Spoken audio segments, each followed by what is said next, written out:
Hello mga kanako-nako.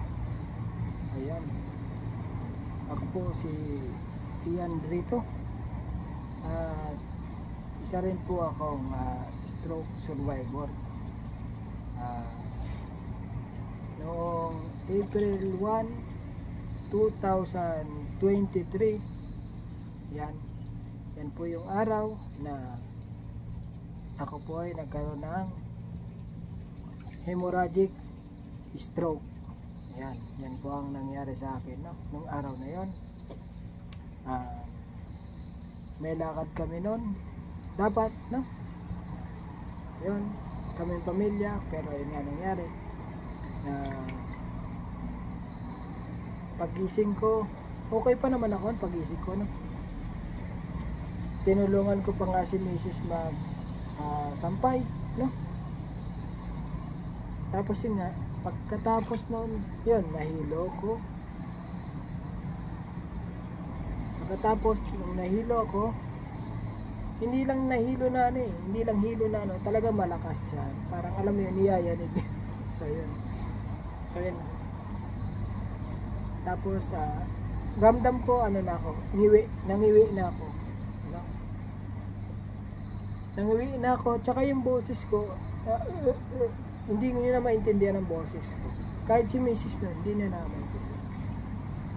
Tapos, ang nangyari noon, bali, tumawag si Mrs. sa mga may history ng high blood, no? Kasi ayaw ko pa nga magpadala sa ospital, ayaw ko pa. Sabi ko lang, okay lang ako. Ayaw ko. Tapos yun na. So, sakto naman, yung isang ate namin dito, no? Kahit nasa malayo siya, yun, sumagot siya agad din. Tapos yun, naririnig na yung boses ko. Sabi niya, ano na yan? Sabi niya, tumawag ka na ng ambulansya. So, ayun nga, nangyari. Bali, ang nangyari, hindi nga marunong si Mrs. magsalita ng Japanese, no? So, yung kapitbahay namin dito, si ate, may isang ate rin, siyang tumawag niya ng ambulansya, no? Tapos, tanda ko noon, tumatayo pa nga ako eh. Tumatayo pa ako, naglalakad pa ako. Tanda ko pa nga, naghilamos pa ako. No? Kahit na iba ng ano ko rin. Pero ang lakad ko rin, no, parang hindi ko na rin masyado ano. Kasi yung pakiramdam ko nawala na eh. No? Medyo na wala na ako. Tapos yun, pagkatapos, tumayo ulit ako. Tapos yun, binipi pa nga ako ni Mrs. Nung binipi ako ni Mrs., ang BP ko ay 260 over 100 plus 160 gano'n. Basta mataas. Una nga nag-error pa nga daw, no? Nung kinuha niya ako ng BP, una nag-error. Pangalawang beses yun, 260 over pataas, basta mataas. So yun. Kaya nung inano niya ako ng jogging pants, kasi nga may lakad kami, no? Hindi ko na tumatupi. Sabi niya, hindi ko ito mabend. Talagang diretso lang daw pa ako. Diretso. Ganun. Yan ang ano sa akin. So yun ang nangyari sa akin.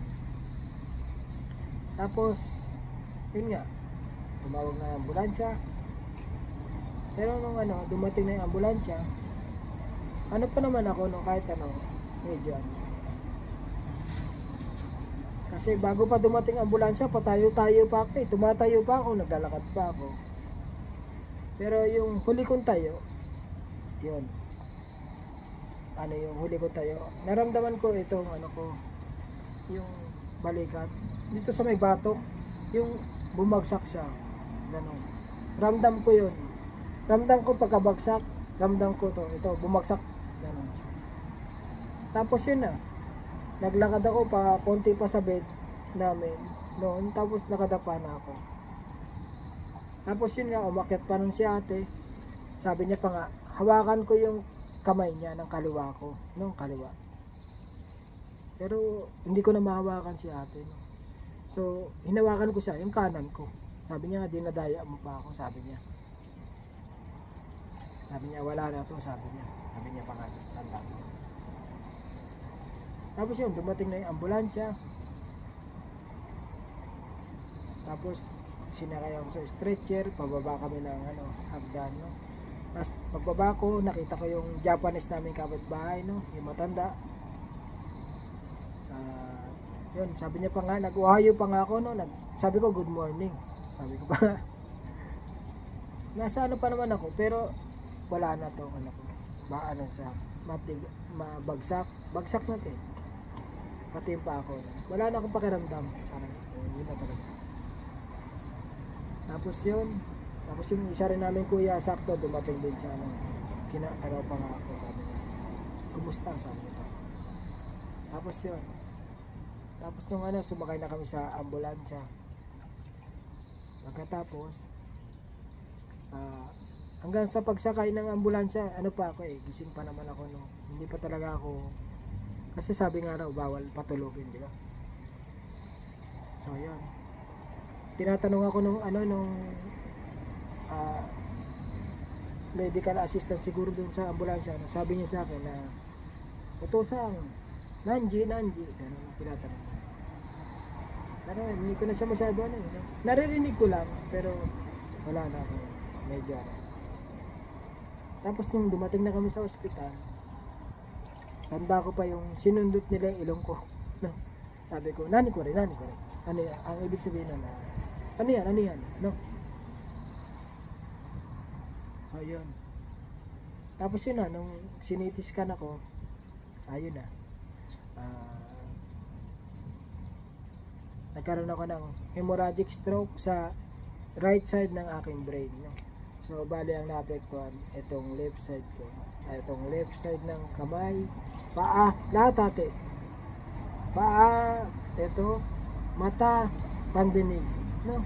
Ayun, yun ang naapektuhan sa akin nung na yan. Tapos yun na yung CT scan at yun na.